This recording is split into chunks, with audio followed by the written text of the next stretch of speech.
다른 말씀이 아니라 우리가 출애굽기를 볼 때에 언약의 사건을 기억하라고 오늘 본문이 우리에게 말씀해 주고 있지요. 여러분, 처음에는 이스라엘 백성들이 애굽에서 나왔을 때 10가지 재앙을 통하여 하나님께서 역사하신 것을 보았고, 드디어 여러분 약속의 땅이 가나안 땅을 앞두고 이제 어느 산에 머물렀다고 얘기합니까? 시내산에 그들이 머물게 되었음을 보게 됩니다. 원래 시내산은 누가 처음 하나님을 만난 곳입니까? 바로 모세가 광야 생활하는 가운데 호렙, 바로 시내산에서 하나님을 만났던 것을 우리는 기억하고 있지요. 떨기 나무가 여러분 불이 붙었는데 타지 아니하는 그곳에서 처음 누가 만났다? 하나님께서 모세를 만나시고 모세를 부르셔서 이야기합니다. 내가 너를 이스라엘 백성의 지도자로 삼아 이제 너를 통하여 어떻게 하겠다? 출애굽시키겠다고 약속하신 것을 우리는 알고 있지요.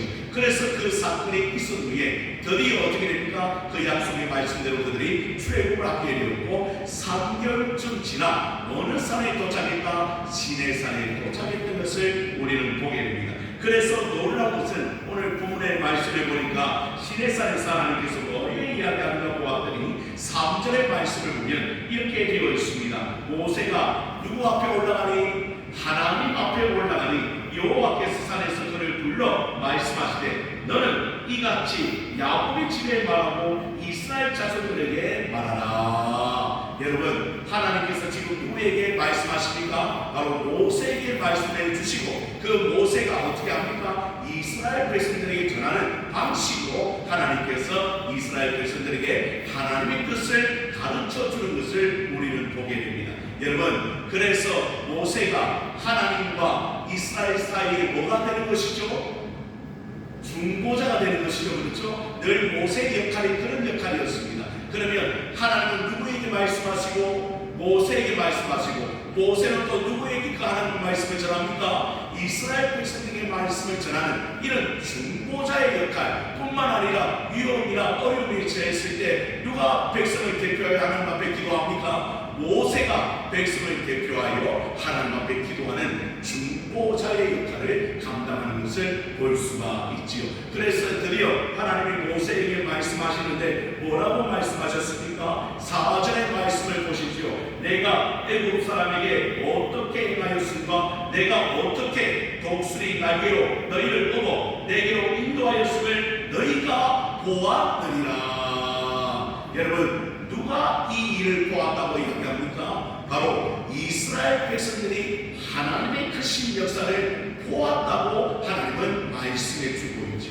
여러분, 애굽에서 이스라엘 백성들이 나오게 된 것은 이스라엘 백성들의 능력이나 이스라엘 백성들이 가지고 있던 것 때문이었습니까? 아니라고 주님이 말씀하시는 거예요. 그래서 하나님께서 뭘 가르쳐 주시는가? 애굽에서 나올 수 있었던 것, 강팍하고 노예 생활을 했던 그곳에서 그들이 일어날 수 있었던 것, 그건 바로 하나님께서 직접 10가지 재앙을 통하여 그들에게 보여주셨기 때문에 이 강팍했던 바로도 하나님 앞에 질 수밖에 없고 이스라엘 백성들을 내어줄 수밖에 없는 그런 일이 있었던 것과 3개월 동안에 여러분 광야길을 걸어갈 때도 엄청난 일들이 많았잖아요. 여러분, 뭐가 없으므로 물이 없으므로 이스라엘 백성이 불평하고 또 뭐가 없으므로 먹을 것이 없으므로 이스라엘 백성이 불평할 때 하나님께서는 채워주시는 하나님, 그들의 필요를 채워주시는 그 하나님의 역사를 그들이 눈으로 목도하고 지금도 목도하고 있어요. 뭐가 있기 때문에 낮에는 무슨 기도로? 구름 기둥으로, 밤에는 어떤 기둥으로? 불 기둥으로 하나님께서 그들을 직접 인도하시고 만나를 내려주신 그 놀라운 역사가 오늘 하나님께서 뭐라고 이야기합니까? 내가 어떻게 독수리 날개로 너희를 보고 내게로 인도하였음을 너희가 보았느니라. 여러분, 독수리로 여러분 어떻게 훈련시킬지 아시죠? 여러분, 새를 훈련시킬 때 자기 새끼를 어떻게 합니까? 떨어뜨렸다가 어떻게 합니까? 땅에 닿을 쯤에 그 독수리가 그 새끼를 업고 날아가는 것처럼 오늘 주님께서 항상 그들을 보호하시고 이끌어 오셨다는 것을 말씀하고 있는 거예요. 이걸 너희는 기억해야 되지 않겠느냐? 사랑하는 성도 여러분, 여러분도 마찬가지입니다. 인생의 여러 가지 역경과 고난과 어려움 속에서 누가 우리를 업어주셨습니까? 바로 하나님께서 우리를 업어 그 길을 인도하셨다는 사실을 믿으시기를 바랍니다. 그 은혜가 아니었다면 우리가 어떻게 이 자리에 있을 수가 있겠는가? 여러분, 그 마음이 오늘 여러분의 마음이 되기를 주님의 이름으로 축복합니다. 그리고 더 놀라운 것은 하나님께서 또 이렇게 이야기하십니다. 5절의 말씀과 6절의 말씀이 중심 구절이 되겠습니다. 함께 5절과 6절의 말씀을 읽어보겠습니다. 시작. 세계가 다 내게 속하였나니 너희가 내 말을 잘 듣고 내 언약을 지키면 너희는 모든 민족 중에서 내 소유가 되고 너희가 내게 대하여 제사장 나라가 되면 거룩한 백성이 되리라. 너는 이 말을 이스라엘 자손에게 전할지니라. 여러분, 먼저 조건이 있습니다. 뭘 지키면? 오늘 본문에 보십시오. 너희가 내 말을 잘 듣고 내 언약을 지키면, 하나님의 말씀, 하나님의 약속을 이 이스라엘 민족이 잘 지키게 된다면 세 가지 약속을 해요. 세 가지 약속이 어떤 약속입니까? 보십시오. 너희는 모든 민족 중에서 누구의 소유가 된다고 이야기합니까? 하나님의 소유가 되겠고, 그리고 6절의 말씀에 너희가 어떤 나라가 될 것이다? 제사장 나라가 될 것이고, 또 어떤 백성? 거룩한 백성이 되리라. 이 세 가지 약속으로 하나님께서 그들을 축복하신 것을 보게 됩니다. 세 가지 시작합니다. 하나님의 소유, 그리고 어떤 것입니까? 제사장의 나라. 세 번째는 뭡니까? 거룩한 백성. 이 축복을 하나님께서 그 이스라엘 민족에게 약속하시는데, 중요한 것은 뭘 지키면? 하나님의 언약의 말씀을 잘 지킬 때 하나님께서 이렇게 해주시겠다고 말씀하고 있습니다. 오늘날도 마찬가지입니다. 하나님께서 성경 66권의 말씀을 누구에게 주셨죠? 나에게 주셨습니다. 그 주신 말씀을 우리가 잘 지켜 행하고 순종한다면 하나님께서 말씀하시는 거예요. 너희는 나의 소유가 되고 너희는 제사장 나라가 되고 너희는 거룩한 백성이 되리라.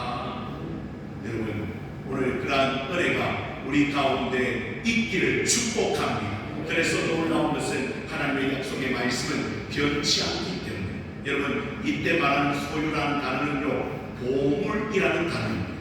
뭐라고요?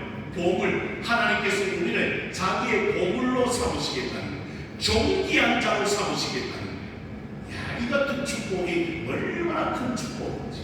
여러분, 우리에게는 참 보잘것없고 연약한 부분들이 많은데도 불구하고 하나님 우리를 보실 때 너는 존귀한 자요 나의 보물이라고 말씀하시니 얼마나 감사합니다. 뿐만 아닙니다. 하나님께서는 우리를 향하여 제사장 나라라고 이야기합니다. 다시 말하면 그 어떤 민족보다 뛰어난 나라라고 하나님께서 말씀하십니다. 여러분, 제사장은 어떤 직분을 감당하는 것이 제사장입니까? 하나님 앞에 모든 사람을 대표하여 하나님 앞에 예배를 드리는 직분이 제사장입니다. 그런데 모든 민족 위에 뛰어난 민족이 이스라엘이 될 거라는 거예요. 그래서 모든 민족을 대표하여 이스라엘이 어떻게 합니까? 하나님 앞에 예배하고 하나님 앞에 영광을 돌리는 민족이 될 것이란 말이죠. 여러분도 우리는 대표자인 줄로 믿으시길 바랍니다. 모든 민족을 대표하여 모든 사람을 대표하여 오늘 여기에 모였잖아요. 그리고 누굴 예배합니까? 하나님을 예배하는 놀라운 족을 우리가 누리고 있는 거예요. 여러분들은 고안통신교의 대표자인 줄을 믿습니다. 그래서 여기에 나와서 하나님 앞에 찬송하며 기도하며 예배를 드리고 있습니다. 그게 제사장 나라는 것이에요. 또 여러분, 마지막에 어떤 백성? 거룩한 백성. 제가 주일날 말씀을 드렸습니다. 거룩이라는 단어의 의미에는 두 가지 의미가 있다. 여러분, 두 가지 의미가 무엇입니까? 시작. 저쪽 보세요. 두 가지 의미가 있다고 했는데 그 두 가지 의미가 뭡니까? 분리와 일치라고 제가 말씀을 드렸어요. 분리는 어디서 분리되는 겁니까? 죄에서 분리되는 것을 말합니다. 그리고 일치는 무엇과 일치하는 걸 말합니까? 말씀과 일치하는 것을 말합니다. 그래서 여러분, 하나님께서 특별히 우리를 부르셔서 죄악 가운데 있지 않게 하시고, 그리고 또 더 놀라운 것은 하나님 말씀을 따라 삶으로 말미암아 우리가 누굴 닮게 되는 것이고, 하나님을 닮아가는, 하나님을 본받게 되는 그런 역사가 일어나게 될 것이다. 그래서 여러분, 그러한 백성들로 하나님이 우리를 불러주셨다는 거예요. 세 가지입니다. 잊지 마시길 바랍니다. 우리는 하나님의 소유가 되었습니다. 하나님의 보물이 되었습니다. 뿐만 아니라 우리는 제사장 나라가 되었습니다. 그리고 뿐만 아니라 우리는 거룩한 백성이 되었다는 사실을 뭐만 한다면, 하나님의 언약의 말씀을 지키고 또 지킨다면 그런 은혜가 우리 가운데 있게 될 줄로 믿으시기를 바랍니다. 그래서 한번 옆 사람에게 축복합니다. 당신은 세 가지, 시작. 세 가지. 하나님의 소유, 제사장 나라, 거룩한 백성.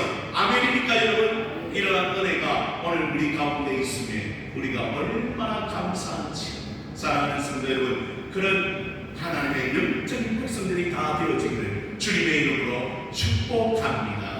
이 말씀을 어떻게 전합니까? 이제 모두에게 이 모세가 말씀을 전합니다. 이렇게 되면 너희가 이런 축복으로 하나님께서 함께 주신단다. 그리고 드디어 누가 시내산에 강림하겠다고 역사하십니까? 하나님께서 직접 백성들 앞에 나타나셔서 이제 그 가운데 영광의 빛을 비춰주시겠다고, 강림하시겠다고 말씀하는데, 특별히 그들이 하나님을 만날 때 어떻게 하라고 이야기하고 있습니까? 10절과 11절의 말씀을 보시죠. 제가 공독해 드립니다. 여호와께서 모세에게 이르시되 너는 백성에게로 가서 오늘과 내일 그들을 뭐하게 하며 성결하게 하며 그들에게 옷을 빨게 하고, 11절 준비하게 하여 셋째 날을 기다리게 하라. 이는 셋째 날에 나 여호와가 온 백성의 목전에서 시내산에 강림할 것이니. 그러니 여러분, 그들이 하나님을 만나기 위해서는 뭐가 필요합니까? 성결, 깨끗하게 해야 된다는 거예요. 여러분, 거룩하지 않으면, 깨끗하지 않으면 누굴 만날 수 없다는 거지. 하나님의 임재를 체험할 수가 없다는 거예요. 그래서 항상 성결하게 하나님을 만날 준비를 하라는 거예요. 그때 주님께서 시내산에 강림할 것을 약속하고 있는 것이. 예배도 마찬가지입니다. 우리가 우리의 겉옷만 깨끗하게 하는 것이 아니라 우리의 옷을, 속사람, 마음을 깨끗하게 하여 주님 앞에 나오는 것은 얼마나 귀한 일인지 모릅니다. 여러분, 3일 동안에 우리가 정말 세상 가운데 살다가 여러 가지 제약도 있고 힘든 문제도 있고 어려운 것도 있습니다. 그것을 다 여러분 마음속에 담아두고 오는 것이 아니라 깨끗하게 한 후에 하나님 앞에, 하나님, 나는 이러한 것들로 인하여 제약 가운데 있었습니다. 하나님 아버지, 나를 용서해 달라고 회개하고 동의하는 마음으로 주님 앞에 나온다면 하나님께서 얼마나 기뻐하시고. 사랑하는 성도 여러분, 예배하기 전에 우리의 마음과 우리의 겉모습도 깨끗하게 준비되어진다면 하나님께서 그 예배를 얼마나 기뻐하실까. 그리고 주님께서 이야기하십니다. 너희는 직접 나를 만날 수는 없다. 거룩한 하나님을 구약시대에는 직접 만난다는 것은 죽음을 예고하는 일이었죠. 그래서 어떻게 합니까? 12절의 말씀에 보니까 하나님께서 경계를 전하십니다. 12절입니다. 너는 백성을 위하여 주위에 경계를 전하고 이르기를 너희는 산과 산에 오르거나 그 경계를 침범하지 말지니 산을 침범하는 자는 반드시 죽임을 당할 것이다. 그러니 여러분, 하나님과 만난다는 것은 정말 구약시대에는 어려운 일이었음을 우리는 보게 되지. 왜? 그 거룩하시고 위대하시고 그 전능하신 하나님을 인간이 만날 수 있는 것은 불가능한 일처럼 보였습니다. 그런데 놀라운 것은 이제 구약의 이러한 시대에서 넘어 이제 어떻게 왔습니까? 신약 시대를 통하여 우리 주님이 우리에게 길을 열어주셨어요. 어떤 길입니까? 어떤 길이에요? 하나님 아버지께로 가는 길을 우리 주님께서 보혈의 능력, 그 십자가의 은혜로 열어주셨음을 우리는 알고 있잖아요. 여러분, 예전에는요, 대제사장만 들어갔던 그 성소의 휘장이 우리 주님이 십자가 사건을 통하여 어떻게 되었습니까? 그 휘장이 위에서부터 아래로 찢어져 버렸습니다. 이 말은 다른 말이 아닙니다. 우리가 이제는 마음껏 하나님 앞으로 나아갈 수 있다고 이야기합니다. 왜? 예수님의 은혜 때문에, 예수님의 십자가의 능력 때문에, 예수님께서 그 길을 열어주셨기 때문에, 우리는 성령의 은혜를 부어받았기 때문에 이제 어떻게 합니까? 하나님을 뭐라고 부르며? 아빠, 아버지라 부르며 하나님 앞에 나아가는 그런 놀라운 축복을 누리고 있는 것이, 그게 신앙의 성도들인 줄로 믿으시기를 바랍니다. 그래서 우리는 오늘도 예배를 통하여 아버지 이름을 부르며 오늘 아버지께 찬양하고 하나님 앞에 영광 돌리는 놀라운 모습으로 이 자리에 있게 되었다. 사랑하는 성도들, 그래서 그 은혜가 얼마나 큰지 오늘 성경은 이야기합니다. 구약의 성도들은 그런 은혜를 그냥 바라만 보았지 체험하지 못했고, 그러나 오늘 우리는 예수 그리스도의 실제적인 사건을 통하여 이제 우리는 하나님께로 마음껏 함께 돕는 은혜를 위하여 당대히 보좌 앞으로 나아가는 그런 축복을 우리가 누리게 되었습니다. 사랑하는 성도들이요, 오늘 여러분의 삶 가운데 그 은혜를 누리고 있다는 것만 해도 하나님 앞에 감사하고 나아가는 그런 모습들이 회복되어지기를 주님의 이름으로 축원을 드립니다. 여러분, 오늘도 하나님께서 말씀하십니다. 이스라엘 백성들에게 말씀하신 것만이 아니고 오늘 이 시대를 살아가는 우리 성도들에게도 뭐라고 말씀하십니까? 제발 하나님의 언약의 말씀을 지켜라. 그 말씀이 생명이요, 그 말씀이 능력인 줄 알고 그 말씀을 붙들라. 그러면 오늘 하나님께서는 세 가지 은혜를 주시는데, 그게 무엇입니까? 너는 나의 소유가 될 것이고, 너는 나의 제사장 나라가 될 것이며, 너는 나의 거룩한 백성이 될 것이다. 뿐만 아니라 이제는 너는 그 백성으로서 하나님 앞에 모든 것을 맡기며 살아가는 신실한 하나님의 사람이 되었다. 하나님의 자녀가 되었다. 이 사건을 통하여 오늘 하나님께서 우리에게 늘 가까이 주님과 함께하며, 주께 가까이 하는 자가 뭐가 있다? 복이 있는 줄 알고 그렇게 주님 앞에 놓치는 그런 모습으로 살아가는 하나님의 백성들, 담대하게 살아가는 하나님의 백성들이 되어지기를 주님의 이름으로 축원을 드립니다.